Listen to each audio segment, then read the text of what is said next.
নমস্কার, জিআরসি ব্লগে আপনার সবাইকে স্বাগত জানাই। আজকে আবারও একটা নতুন রেসিপির সাথে চলে এসেছি।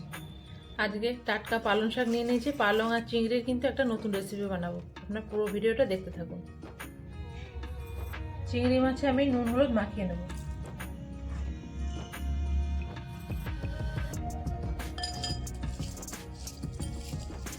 চিংড়ি মাছে নুন হলুদ মাখানো হয়ে গেছে। এবার চিংড়ি মাছগুলো আমি ভেজে নেব। চিংড়ি মাছ ভাজার জন্য আমি এখানে ফ্রাই প্যান বসিয়ে দিয়েছি। ফ্রাই প্যানে আমি কিছু তেল দিয়ে দিয়েছি। এবার মাছগুলো এক এক করে দিয়ে দেবো।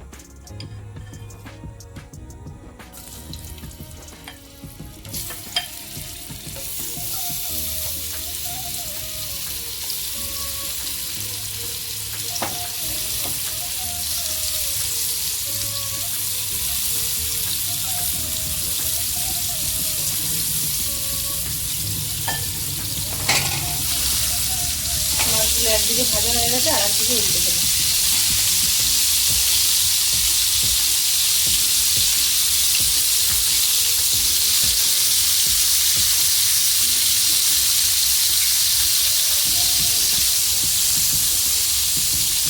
চিংড়ি মাছগুলো ভাজা হয়ে গেছে, এবার একটা পাত্রে তুলে নেব।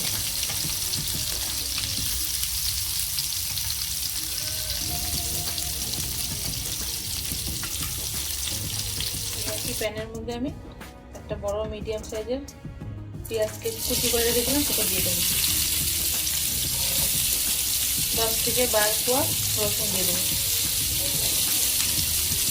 ছোট এক টুকরো আদা কুচি দিয়ে দেবো। 4টা কাঁচা লঙ্কা দিয়ে দেবো। ভালো করে এগুলো ফ্রাই করে নেবো।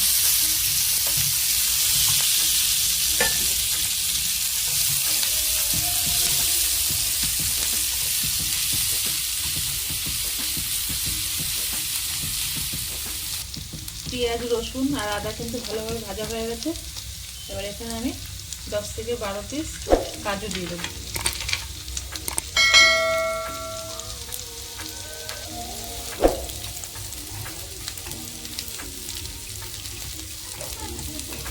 এবার পালং শাকগুলো দিয়ে দেবো।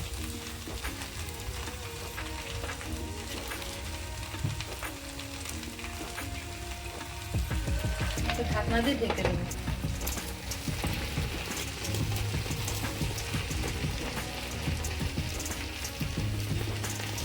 ঢাকনাটা খুলে একটু নাড়িয়ে চেড়ে দেবো।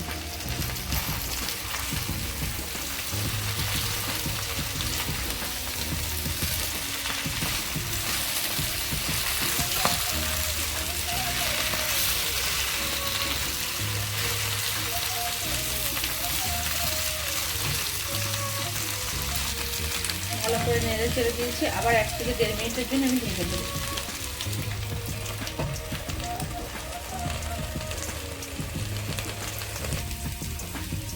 ঢাকনাটা খুলে আমি আবার একটু নেড়ে চেড়ে দেবো।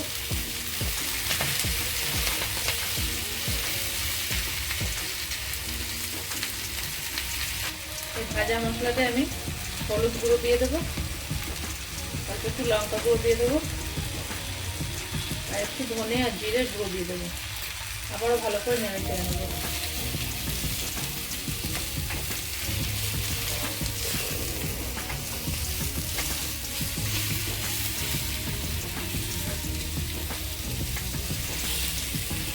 স্বাদ অনুযায়ী নুন দিয়ে দেবো। মশলাগুলো আমার সুন্দর করে ভাজা হয়ে গেছে। এবার আমি ঠান্ডা করে মশলাটা মিক্সচার করে নেব। প্যানে আমি তেল বসিয়ে দিয়েছি। ফোড়নের জন্য আমি এখানে গোটা গরম মশলা নিয়েছি, গরম মশলা দিয়ে দেবো। আর একটা ছোট মিডিয়াম সাইজের আমি পেঁয়াজ কুচি নিয়েছি, সেটা দিয়ে দেবো।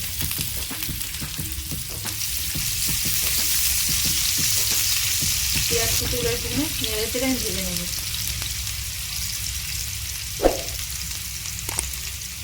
মিক্সচার করে রাখা মশলাটা আমি এবার দিয়ে দেবো।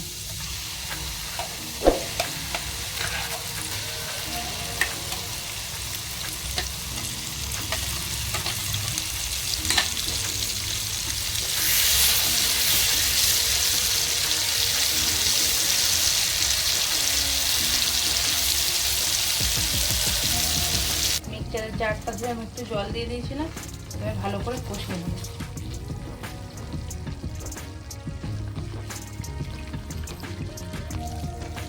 আমি সামান্য একটু গরম মশলা দিয়ে দেবো।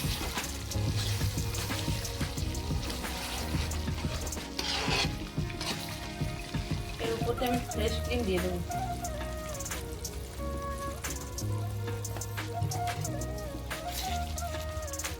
ক্রিমটা দিয়ে আমি ভালো করে একটু নেড়ে চেড়ে দেবো।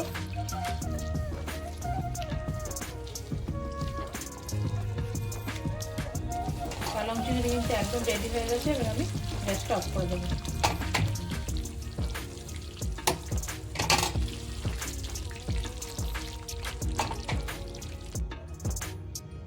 পালং চিংড়ি দেখুন একদম কিন্তু রেডি হয়ে গেছে। আর আপনারা তো পালং শাকের অনেক রকম রেসিপি খেয়ে থাকেন, এই পালং চিংড়ির কিন্তু রেসিপিটা দুর্দান্ত লাগে। একবার হলেও বাড়িতে ট্রাই করে কিন্তু আপনারা খেয়ে দেখবেন। আর রেসিপিটা ভালো লেগে থাকলে লাইক কমেন্ট শেয়ার করবেন আর চ্যানেলটাকে সাবস্ক্রাইব করে দেবেন। আপনারা ভালো থাকবেন, সুস্থ থাকবেন। ধন্যবাদ।